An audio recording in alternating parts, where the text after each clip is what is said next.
Hello everyone, welcome back to our channel, and for today's video we will make Dalgona coffee using Kopiko 3-in-1 coffee. So I decided to try this Dalgona coffee since it's pretty famous now in the internet, and I know that a lot of you are staying at home.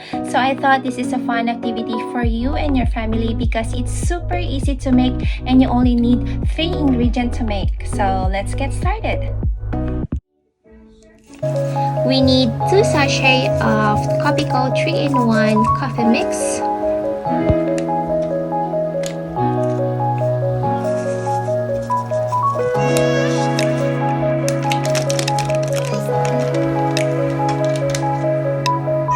One tablespoon of white sugar since Kopiko 3-in-1 has already sugar in it. 2 tablespoons of hot water.